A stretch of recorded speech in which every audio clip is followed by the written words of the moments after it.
ایک بہن نے فرمایا کہ بہن تھے بھائی تھے بہرحال کہ شادی کے لیے سورہ اخلاص کا میں نے عمل کیا تھا، تو شادی تو نہیں ہوئی، لیکن کسی نے کہا کہ اس کے موکل سورہ اخلاص کے موکل انسان کو اکیلا کر دیتے ہیں، تو کیا واقعی ایسا ہوتا ہے؟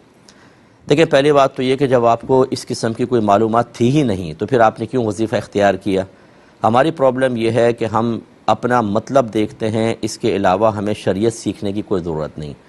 کوئی پوسٹ آ گئی، کسی نے ہمیں مشورہ دے دیا، اس میں ہمیں اپنا مطلب حل ہوتا نظر آئے، پھر ہم کسی سے مشورہ نہیں کرتے، ہم کہتے ہیں کر کے تو دیکھتا ہوں، اور اس میں بہت زیادہ نقصان ہوتا ہے۔ خیر، سورہ اخلاص پڑھنے میں تو کوئی پرابلم نہیں تھا،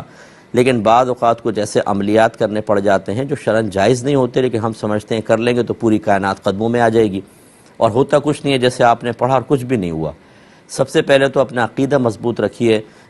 کہ وظیفوں سے شادی نہیں ہوتی، کسی کی دعا سے نہیں ہوگی، یہ صرف اور صرف اللہ تبارک و تعالیٰ کے ازلی فیصلے سے ہوتی ہے۔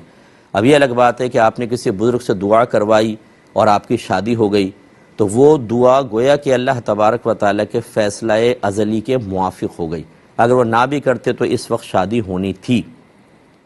اسی طریقے سے کوئی آپ نے وظیفہ اختیار کیا اور فرض کر لیں آپ کا کام ہو گیا، تو وہ کام حقیقتاً وظیفے سے نہیں ہوا، وہ حقیقتاً اللہ تبارک و تعالیٰ کے ازلی فیصلے سے ہوا ہے۔ آپ مسئلہ تقدیر اچھی طرح سمجھیں،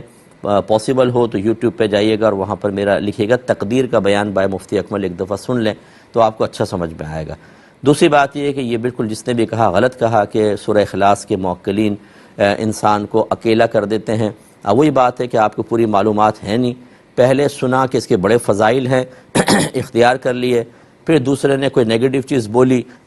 تو چھوڑنے پر آ گئے۔ اس طریقے سے کوئی انسان کامیابی حاصل کرتا ہے کہ یہاں کی سنی کر لیا، یہاں کی سنی کر لیا۔ ان چیزوں کو آپ چھوڑ دیجئے، اللہ تعالیٰ کی طرف رجوع کریں، 5 وقت نماز پڑھیں، رمضان کے روزے رکھیں،